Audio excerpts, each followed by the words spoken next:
تو جب اتنے اہم عہدوں پہ آپ نے اس طرح کے دہشت گرد بٹھائے ہوئے ہیں، ملک دشمن بٹھائے ہوئے ہیں جو غیروں کی بولی بول رہے ہیں۔ بسم اللہ الرحمن الرحیم، نحمدہ ونصلی ونسلم علی رسولہ الکریم۔ تمام دیکھنے اور سننے والوں کو السلام علیکم ورحمۃ اللہ وبرکاتہ۔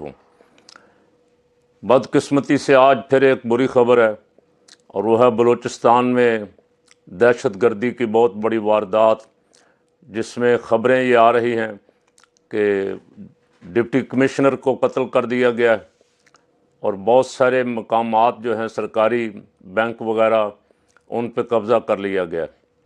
ہماری فورسز انشاءاللہ العزیز اسے کوئی زیادہ لمبا کام نہیں کرنا پڑے گا، وہ جلد ہی ان کو دہشت گردوں کو قابو کریں گے۔ دہشت گردی کروا کون رہا ہے؟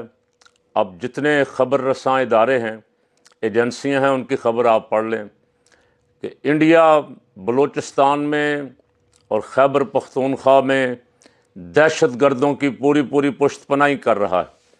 کئی سالوں سے پاکستان کو اس دہشت گردی کا سامنا ہے۔ 80-90 ہزار کے قریب ہماری شہادتیں، ہماری فورسز کی، جوانوں کی دہشت گردی کا کلا کما کرنے کے لیے، سد باب کرنے کے لیے ہو چکی۔ اس کے باوجود بدقسمتی یہ ہے کہ یہاں جو سیاستدان لا کے بٹھائے جاتے ہیں وہ ایسا بکاؤ مال ہیں، وہ پتہ نہیں کس کے لیے کام کرتے، وہ پاکستان کے لیے تو کام نہیں کرتے۔ اس وقت کا جو موجودہ وزیر داخلہ ہے، اس نے کہا بلوچستان کا کوئی مسئلہ نہیں ہے، بلوچستان کا مسئلہ تو صرف ایک SHO کی مار ہے۔ اب آپ اندازہ فرما لیں کہ اس وقت سے لے کے جب اس نے یہ کہا، اس دن سے لے کے آج تک ٹرین پہ حملہ ہوا، 500-550 کے قریب افراد اس میں تھے، کچھ 100-125 کے قریب اس میں سے شہید کر دیے گئے، باقی بڑی مشکل سے رہا کروائے گئے۔ اس کا کوئی کھوج لگا ہے نہیں لگا ہے، وزیر داخلہ صاحب خاموش ہیں۔ آئے دن کوئی نہ کوئی بڑی سے بڑی واردات وہاں ہو رہی ہے۔ وہ جو ایک SHO کے ذریعے وہاں امن و امان قائم کرنے کا دعوے دار وزیر داخلہ تھا، وہ ایک نہیں کئی عہدوں پہ بیٹھا موج میلہ کر رہا ہے۔ کسی ذمہ دار نے، نہ وزیر اعظم نے، نہ اور جن کے پاس پاور ہے، کسی نے اس کو فٹے منہ بھی نہیں کہا کہ تم وزیر داخلہ اگر پاکستان میں امن قائم نہیں رکھ سکے، تمہیں پتہ نہیں کہ یہ دہشت گرد کدھر سے آ رہے ہیں، کیسے اتنی بڑی کارروائیاں کر کے غائب ہو جاتے ہیں، تو تم وزیر داخلہ رہنے کے قابل نہیں ہو، تم تو ایک تھانے کے SHO بھی نہیں ہو سکتے جو اتنا بے خبر وزیر داخلہ ہو۔ لیکن یہاں یہ رواج نہیں ہے، یہاں چوروں کو، ڈاکوؤں کو کرسیوں پہ بٹھانے کا رواج تو ہے، اور ان کے احتساب کا رواج نہیں۔ جتنا بڑا کوئی چور اور ڈاکو ہوگا، عدالتیں اتنا ہی آگے ایئرپورٹ پہ جا کے اس کو انصاف فراہم کریں گی۔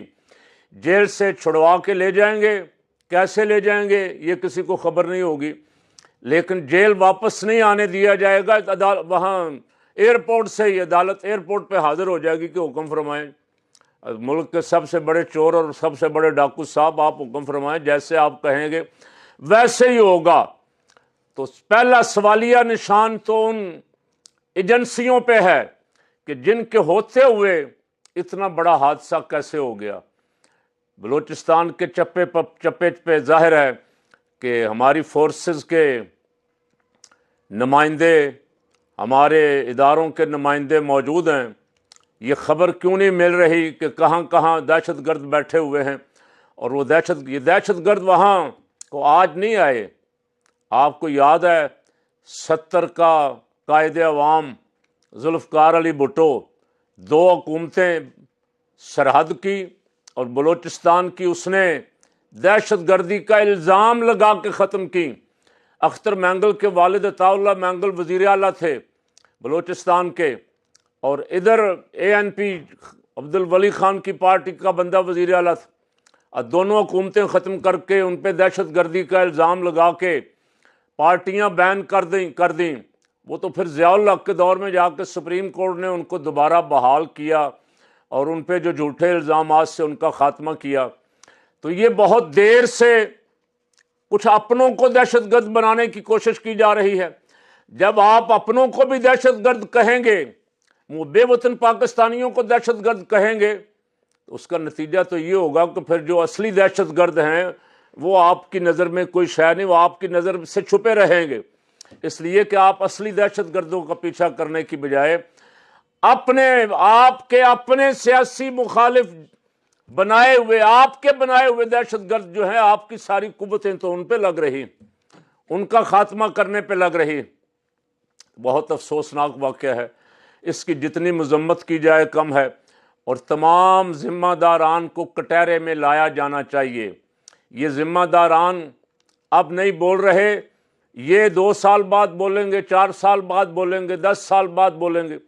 جیسے رانا ثناءاللہ آج بول رہا ہے، رانا ثناءاللہ کا تازہ بیان آج یہ چل رہا ہے، وہ فرما رہے ہیں کہ ڈاکٹر قدیر ہمارا ہیرو نہیں ہے۔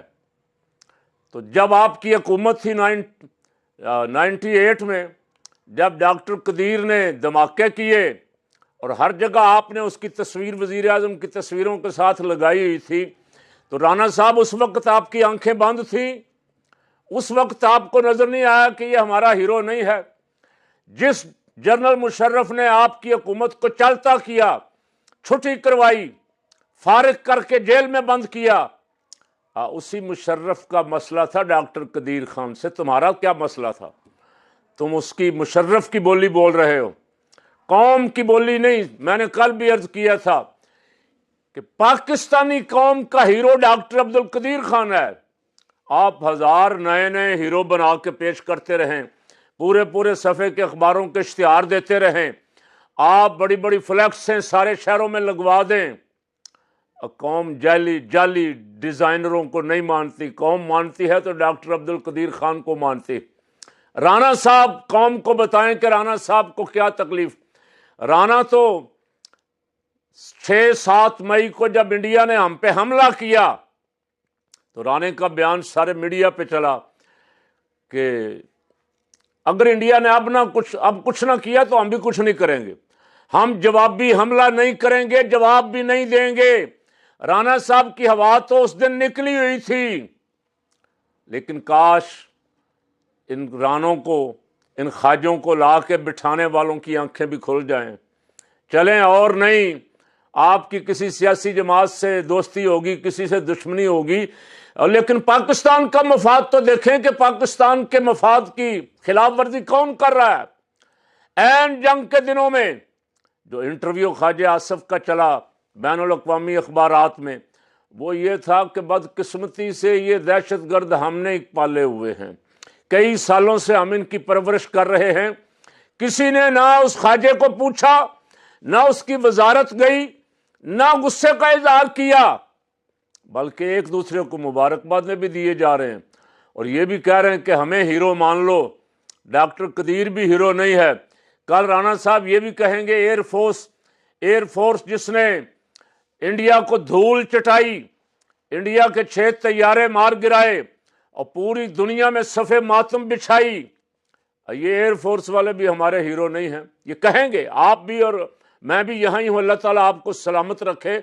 آپ اس کلپ کو سنبھال کے رکھیں، تھوڑے دنوں بعد یہ دن آنے والے ہیں کہ یہی جو آج فیلڈ مارشل کے تمغے دے رہے ہیں، فیلڈ مارشل صاحب، یہ آپ کے بارے میں جو کچھ کہیں گے آپ بھی سنیں گے، ہم بھی سنیں گے، اور ہم تو کئی سالوں سے ان کو سنتے آ رہے ہیں۔